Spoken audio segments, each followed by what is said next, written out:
Good news sa lahat ng mga senior citizen dahil aprobado na po ang Universal Social Pension.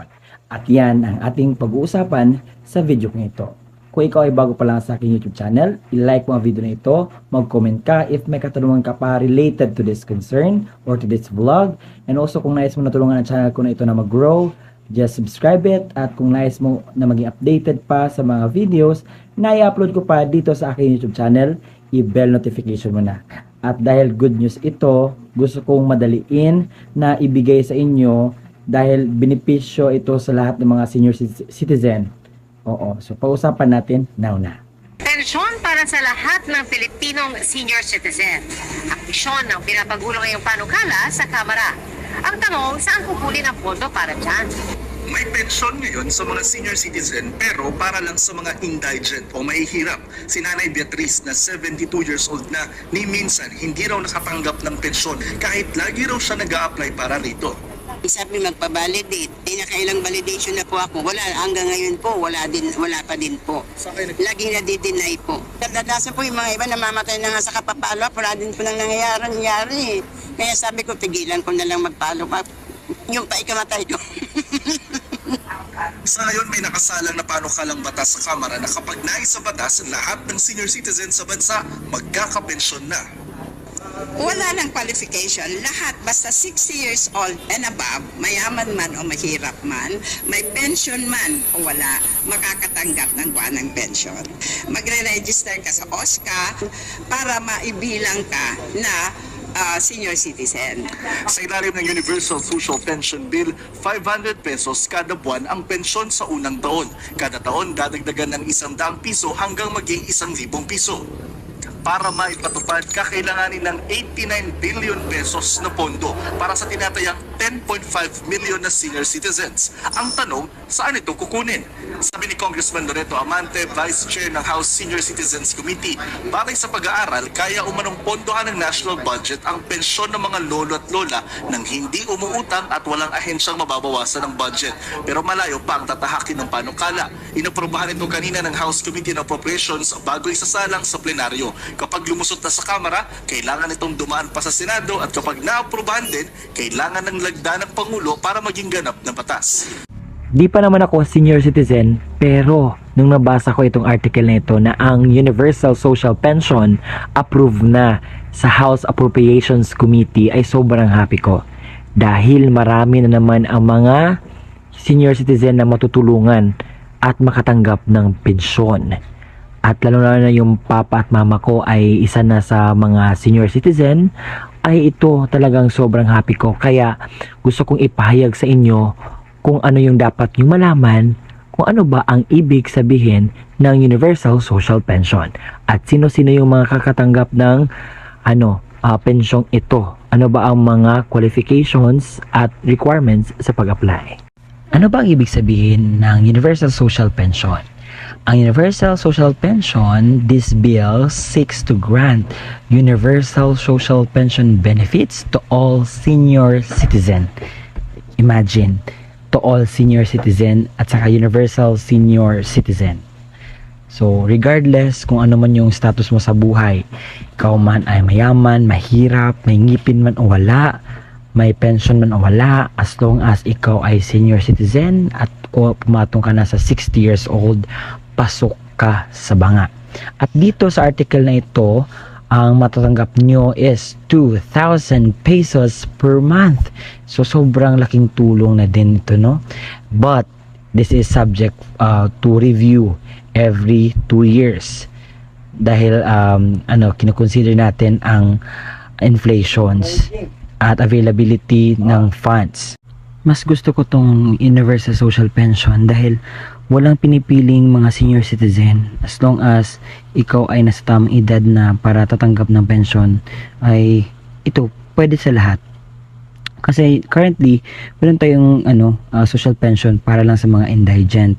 So kung ikaw ay hindi indigent, parang wala kang chance talaga to really receive some monetary galing sa gobyerno. Kaya pagkakita ko itong Universal Social Pension, I just want to inform my mom and dad to really verify sa kanilang at pumunta sa OSCA, magpa-verify sa kanilang profiling, nang sa gayon mapasok na talaga sila at nang sa gayon ma-enjoy nila ang pagka-avail at pagkakuha ng mga pensyon.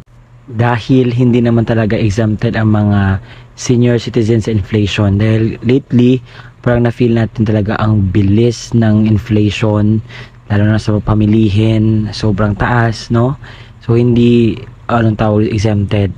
Mas, pa nga sila, prone pa nga sila sa inflation talaga.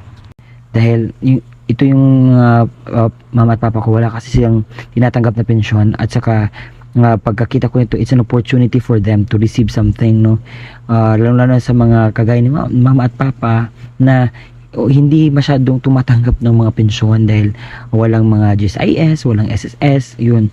So, itong panahong ito ay sobrang ganda ng opportunity. Kaya inform nyo guys yung mga kakilala nyong mga senior citizen na pumatong na sa 60 years old at magpapa-register kayo sa NCSC at pumunta kayo sa OSCA, pinakapalapit sa inyo, at saka magpa-verify na kayo sa mga taong sa mga personnel na which is naka-assigned for that position na nang sa gayon hindi masayang itong chance na ito na makatanggap sila.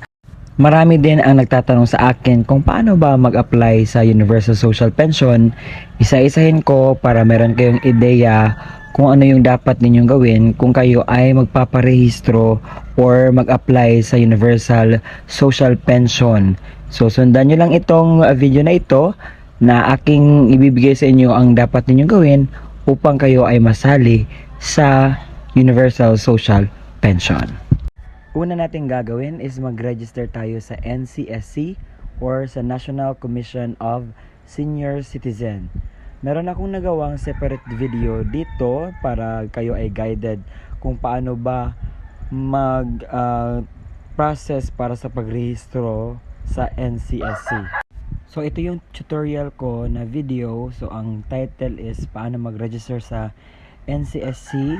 So naka step by step po yan at para kasi guided kayo sa inyong pagparehistro doon sa National Commission of Senior Citizens. So, nandoon na lahat ng mga kinakailangan ninyo para kayo ay makapag-register sa inyong mga kamag-anak na senior citizen or yung tatay at nanay nyo na senior citizen. So, search nyo lang po yung pangalan ko, Roel Mendoza Tanyo, dito sa YouTube, or kung nakita mo na itong vlog ko na ito, just click my name and scroll down lang po. So, pagkatapos ninyong makapagrehistro, so ano naman yung susunod na gagawin ninyo para sa next step na gagawin para sa Universal Social Pension na pamaraan sa pag-apply. So, ang susunod yung gagawin ay pumunta sa pinakamalapit na OSCA sa inyong lugar. So, saan ba mostly makikita ang OSCA? So, sa amin, ang OSCA is malapit lang sa munisipyo namin ang OSCA office.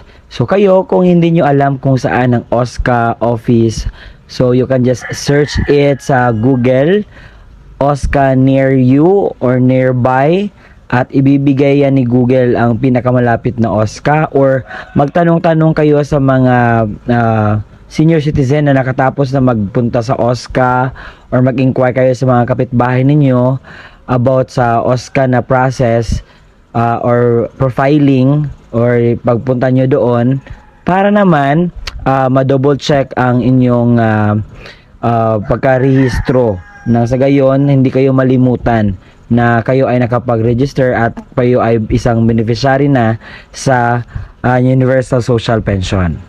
Ang kasunod naman na gagawin is mag-profiling or magpa-validate. Pagkatapos nating mag-register at mag-double check sa ating registration sa OSCA office na malapit sa atin, dito naman, ito ay sinabi sa akin ng isang president sa senior citizen dito sa aming barangay.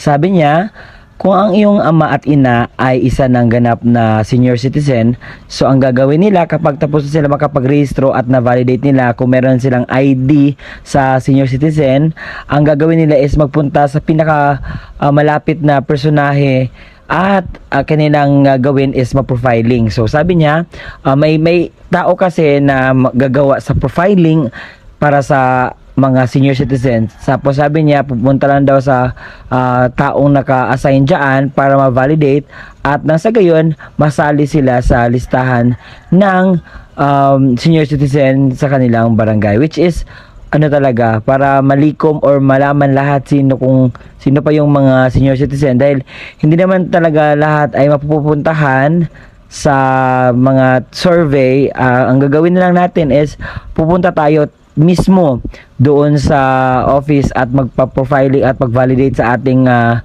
senior citizen na process, lalo na sa pag-validate. Nang sa gayon masali tayo at makakuha tayo ng mga benepisyong kagaya nito. Pagkatapos na makapag-file sa NCSC ng registration, pagkatapos na pumunta sa OSCA para double check sa inyong registration, at kapag tapos na kayong magpa-profiling kung saan barangay kayo nakalagay or kung saan munisipyo ka nakalagay, ang kasunod naman talaga is mag-antay para sa further updates kung kailan ang payout and also kung kailan ang seminars or meeting para naman guided kayo kung ano talaga ang ibig sabihin ng Universal Social Pension.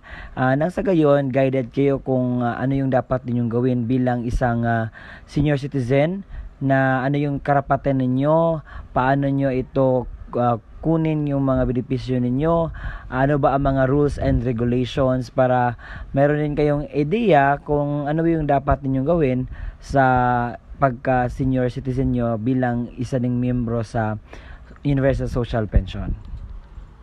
So aprobado na ang Universal Social Pension, ang dapat natin gagawin is magparehistro na agad-agad, gawin yung mga sinabi ko kanina mga steps para mapag-apply sa Universal Social Pension.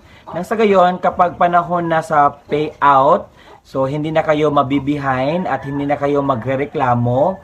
Kasi yung iba, nagrereklamo sila dahil ganito ganyan. Pero dapat ngayon na mayroon na kayong idea so ano yung mga dapat ninyong gawin bilang isang senior citizen, kung gusto nyo makatanggap ng another pa na pension.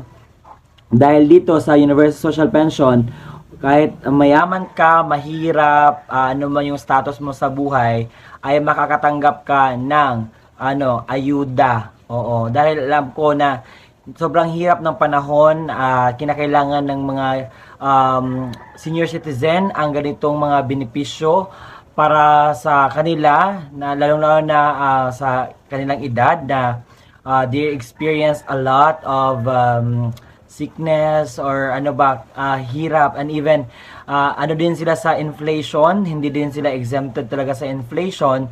Kaya ito ay inaprubahan na ng ating presidente.